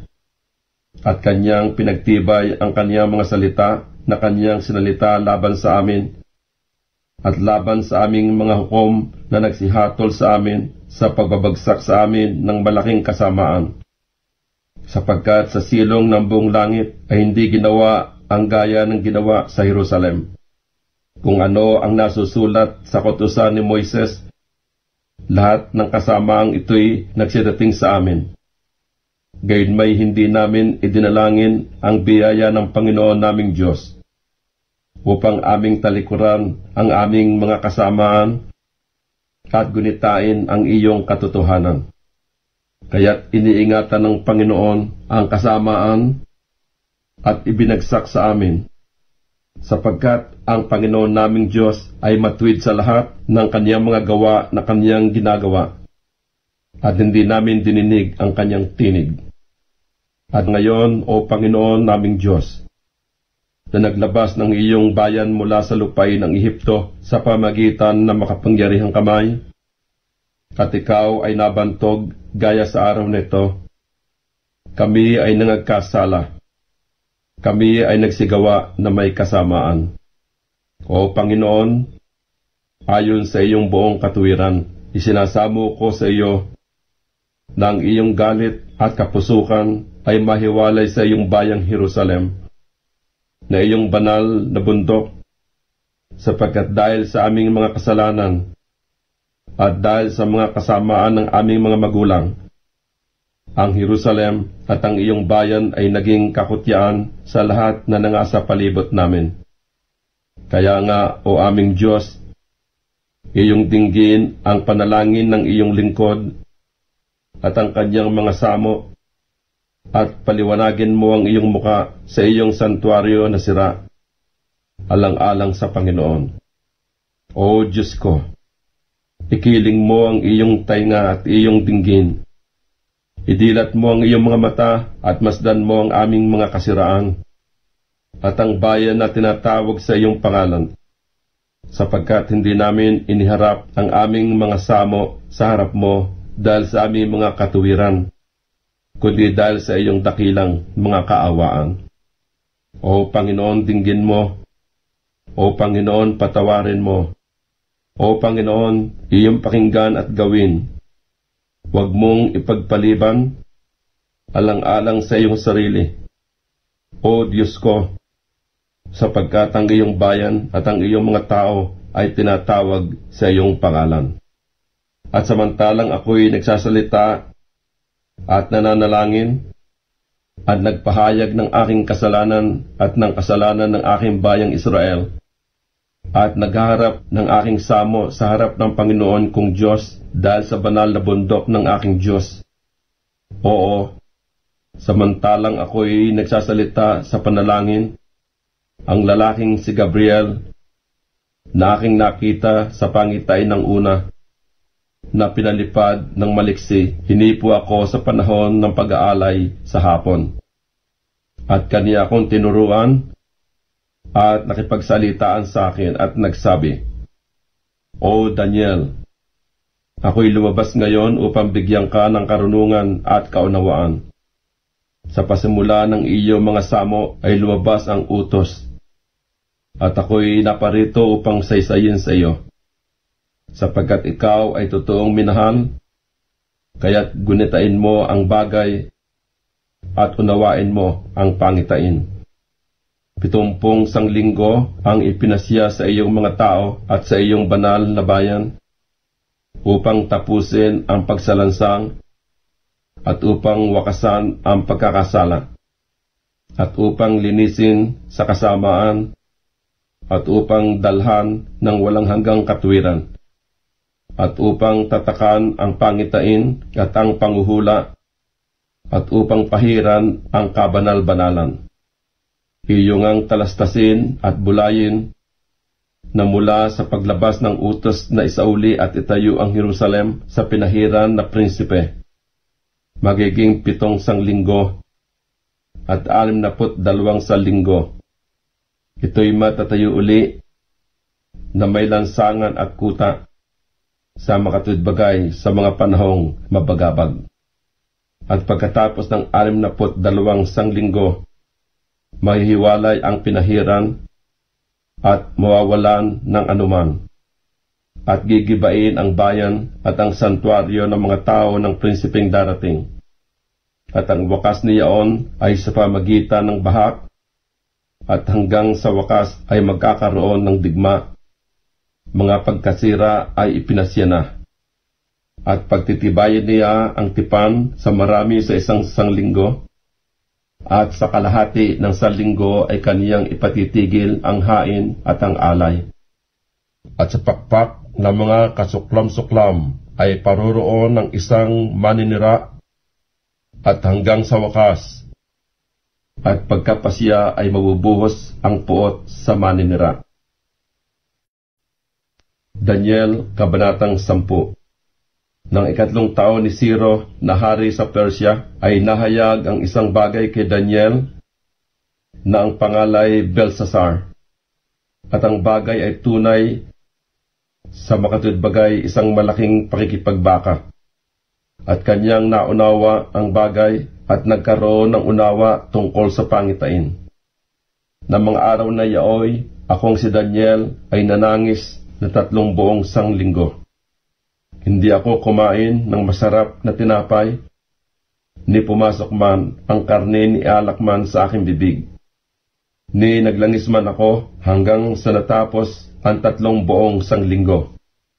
At nang 24 na araw ng unang buwan, palibasay ako'y nasa tabi ng malaking ilog na siyang Hiddekel. Aking itiningin ang aking mga mata at tumanaw, at narito ang isang lalaki na nakapanamit ng kayong lino, na mga balakang ay binigkisan ng taganas na ginto sa upas.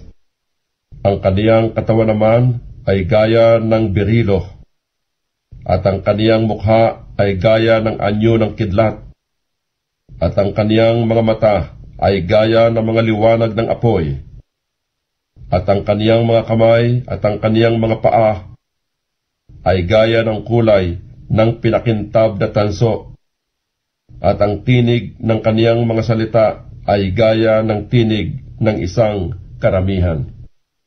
At akong si Daniel ang nakakitang mag-isa ng pangitaing yaon, sapagkat ang mga lalaki na kasama ko ay hindi nakakita ng pangitain, kundi sumakanila ang isang di kawasang panginginig, at sila'y nagsitakas upang magsikubli. Sa gayoy iniwan akong mag-isa at nakakita nitong dakilang pangitain, at nawalan ako ng lakas, sapagkat ang aking kagandahan ay umuwi sa kasiraan at walang nanatiling lakas sa akin. Gayunmay narinig ko ang tinig ng kanyang mga salita, at nang aking marinig ang tinig ng kanyang mga salita, ako nga'y nagpiling sa isang mahimbing na pagkakatulog, ng aking mukha ay pasubsob.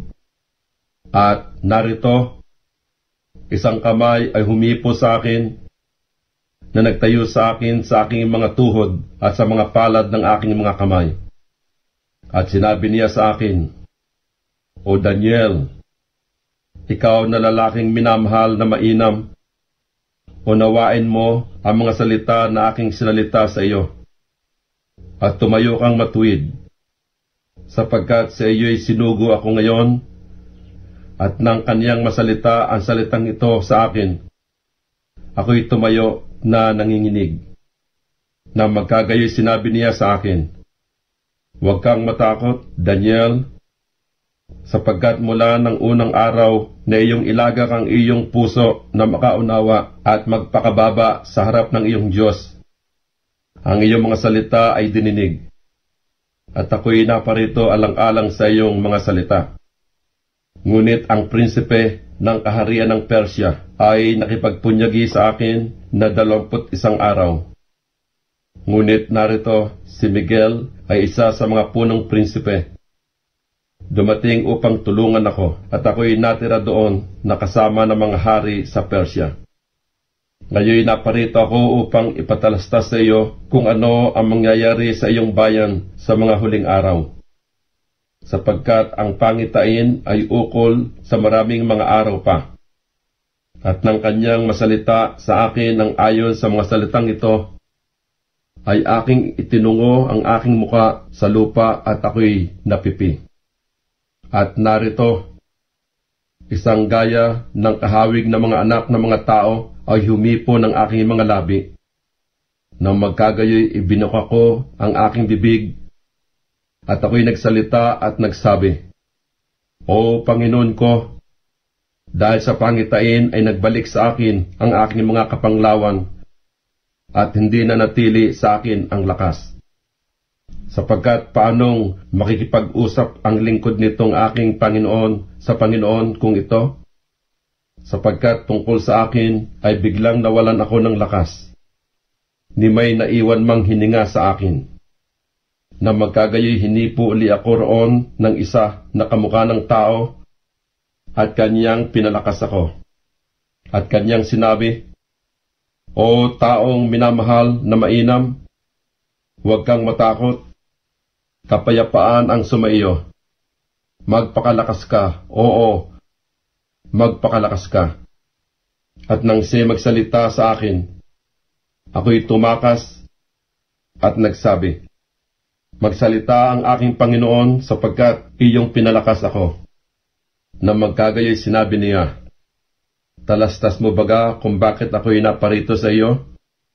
At ngayon babalik ako upang makipaglaban sa prinsipe sa Persya. At pagka ako'y lumabas, narito ang prinsipe sa Grisya ay darating. Ngunit aking sasaysayin sa iyo ang nakasulat sa kasulatan ng katotohanan. At walang sino mang tutulong sa akin laban sa mga ito, kundi si Miguel na inyong prinsipe. Daniel, Kabanatang 11. At tungkol sa akin, ng unang taon ni Dario na taga-Media, ako'y tumayo upang patibayin at palakasin siya. At ngayon aking ipatatalastas sa iyo ang katotohanan.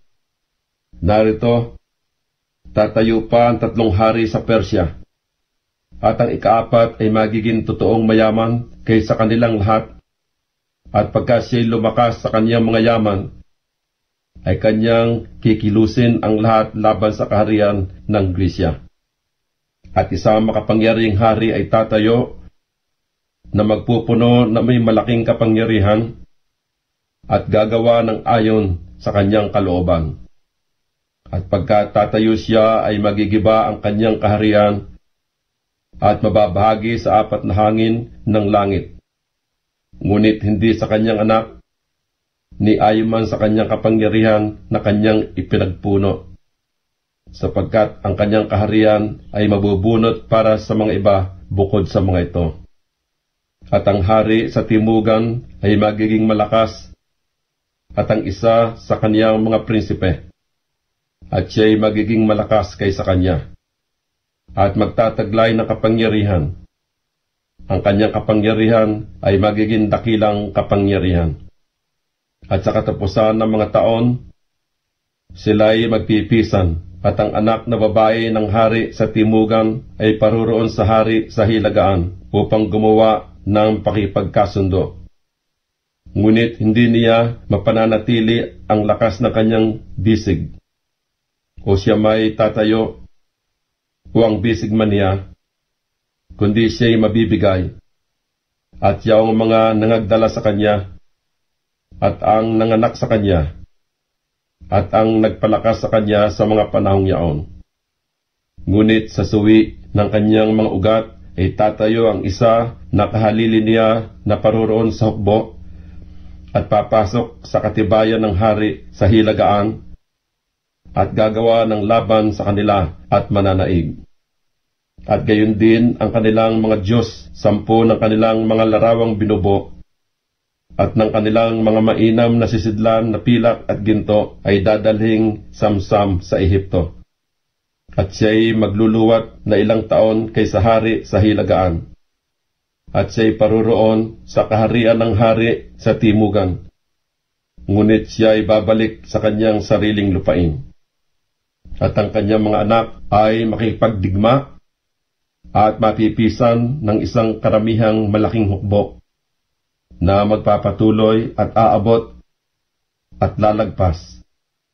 At sila'y magsisibalik at makikipagdigma hanggang sa kanyang katibayan.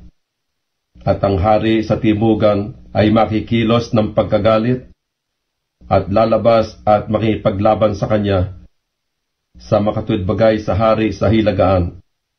At siya'y maglalabas ng malaking karamihan at ang karamihan ay mabibigay sa kanyang kamay. At ang karamihan ay madadala, at ang kanyang puso ay magpapalalo, at siya'y magbubuwal ng libo-libo, ngunit hindi mananaig. At ang hari sa hilagaan ay babalik at maglalabas ng isang karamihan na lalong malaki kaysa una, at siya'y magpapatuloy hanggang sa wakas ng mga panahon, na mga taon na may malaking hukbo at maraming kayamanan. At sa mga panahong yaon ay maraming magsisitayo laban sa hari sa timugan. Gayon din ang mga anak na mang dadahas sa gitna ng iyong bayan ay magsisibangon upang itatag ang pangitain. Ngunit sila'y mga bubuan. Sa gayoy paruroon ng hari sa hilagaan at gagawa ng isang bunton at sasakop ng isang bayan na nakukutaang mabuti. At ang pulutong ng timugan ay hindi makatatayo ni ang kaniyamang piling bayan. Ni magtataglay man sila ng anumang kalakasan upang tumayo. Ngunit ang dumarating laban sa kanya ay gagawa ng ayon sa sariling kalooban. At walang tatayo sa harap niya, at siya'y tatayo sa maluwalhating lupain, at sa kanyang kamay ang paglipol. At kanyang itatanaw ang kanyang mukha upang pumaroon na kasama ng lakas ng kanyang buong kaharian, at ng mga tapat na kasama niya.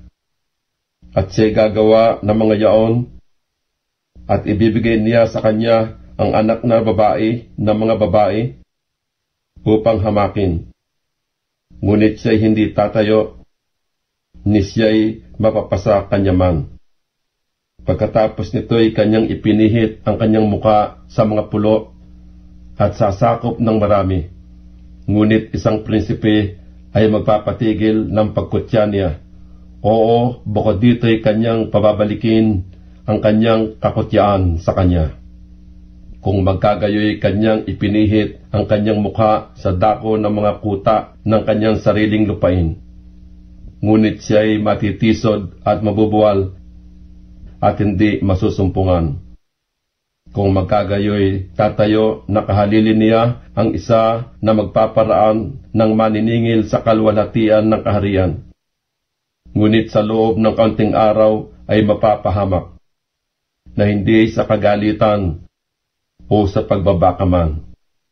At kahalili niya na tatayo ang isang hamak na tao na hindi nila pinagbigyan ng karangalan ng kaharian.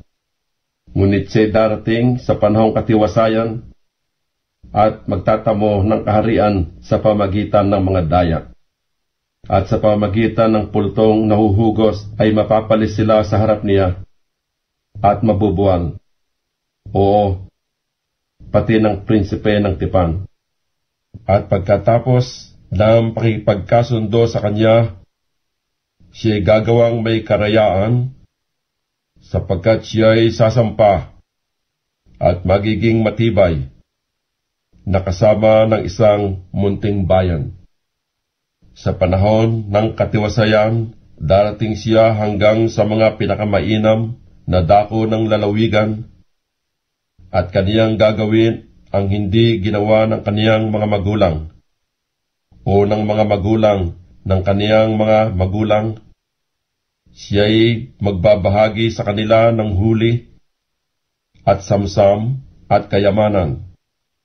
Oo, siya'y hahaka ng kaniyang mga haka laban sa mga kuta hanggang sa takdang panahon. At kaniyang kikilusin ang kaniyang kapangyarihan at ang kaniyang tapang laban sa hari sa timugan na may malaking hukbo. At ang hari sa timugan ay makikipagdigma sa pangipagbaka na may totoong malaki at makapangyarihang hukbo. Ngunit hindi siya tatayo, sapagkat sila'y magsisihaka ng mga panukala laban sa kanya. Oo, silang nagsisikain ng kanyang masarap na pagkain ay siyang magpapahamak sa kanya, at ang kanyang hukbo ay mapapalis, at marami ay mabubuwal na patay. At tungkol sa dalawang haring ito, ang kanilang mga puso ay magtataglay ng kasamaan, at sila'y magsasalita ng mga kabulanan sa isang dulang. Ngunit hindi giginhawa sapagkat ang wakas ay magiging sa panahong takda pa. Kung magkagayoy babalik siya sa kanyang lupain na may malaking kayamanan, at ang kanyang puso ay magiging laban sa banal na tipan, at siya'y gagawa ng kanyang maibigan at babalik sa kanyang sariling lupain. Sa takdang panahon ay babalik siya at papasok sa timugan, ngunit hindi magiging gaya ng una ang huli. Sapagkat mga sasakyan sa Chittim ay magsisiparoon laban sa kanya, kaya't siya'y mahahapis at babalik at magtataglay ng galit laban sa banal na tipan, at gagawa ng kanyang maibigan. Siya nga'y babalik at lilingapin yaong nangagpabaya ng banal na tipan, at mga pulutong ay magsisitayo sa kanyang bahagi, at kanilang lalapastanganin ang santuaryo, sa makatwidbagay ang kuta, at aalisin ang palaging handog na susunugin, at kanilang ilalagay ang kasuklam-suklam na naninira. At ang gayon na gumagawa na may kasamaan laban sa tipan, ay mahihikayat niya sa pamagitan ng mga daya. Ngunit ang bayan na nakakakilala ng kanilang Diyos ay magiging matibay at gagawa ng kabayanihan. At silang marunong sa bayan ay magtuturo sa marami. Gayon may mga bubuwal sila sa pamagitan ng tabak at ng liyab, ng pagkabihag at ng samsam na maraming araw. Pagka nga sila'y mga bubuwal, sila'y tutulungan ng kaunting tulong, ngunit marami ay magsisipisan sa kanila na may mga daya. At ang ilan sa kanila na pantas ay mga bubuwal upang dalisayin sila, at linisin at paputiin hanggang sa panahon ng kawakasan, sapagkat ukol sa panahon pang takda, at ang hari ay gagawa ng ayon sa kanyang kalooban, at siya ay magmamalaki at magpapakataas ng higit kaysa bawat Diyos, at magsasalita ng mga kagilagilalas na bagay laban sa Diyos ng mga Diyos, at siya giginhawa hanggang sa ang galit ay maganap, sapagkat ang ipinasya ay gagawin. Wawaling bahala niya ang mga Diyos ng kanyang mga magulang, o ang nasaman sa mga babae, o pakukundanganan man ang sinumang Diyos, sapagkat siya'y magmamalaki sa lahat. Kundi bilang kahalili ay pararangalan niya ang Diyos ng mga katibayan, at isang Diyos na hindi nakikilala ng kanyang mga magulang ay kanyang pararangalan ng ginto, at pilak, at ng mga mahalagang bato, at ng mga maligayang bagay. At siya'y magbabagsak ng mga matibay na kuta sa tulong ng ibang Diyos. Sino mang kumilala sa kanya, mananagana sa kalwalatian, at pagpupunuin niya sila sa marami, at kaniyang bahabahagihin ang lupa sa halaga. At sa panahon ng kawakasan ay makipagkaalit sa kanya ang hari sa timugan, at ang hari sa hilagaan ay paruroon laban sa kanya na gaya ng isang ipo-ipo na may mga karo, at may mga ngabayo, at may maraming sasakyan. at kaniyang papasukin ang mga lupain at aabot at lalagpas. Siya'y papasok din naman sa maluwalhating lupain at maraming lupain ay mababagsak. Ngunit ang mga ito ay mga liligtas mula sa kanyang kamay. Ang Edom at ang Moab at ang puno ng mga anak ni Ammon. Kanyang iuunat din naman ang kanyang kamay sa mga lupain, at ang lupain ng Ehipto ay hindi makatatakas. Ngunit siya ay magtataglay ng kapangyarihan sa mga kayamanang ginto at pilak, at sa lahat na mahalagang bagay sa Ehipto. At ang mga taga-Libya at ang mga taga-Ethiopia ay susunod sa kanyang mga hakbang. Ngunit mga balita na mula sa silanganan at mula sa hilagaan ay babagabag sa kanya. At siya'y lalabas na may malaking kapusukan upang gumiba at lumipol sa marami.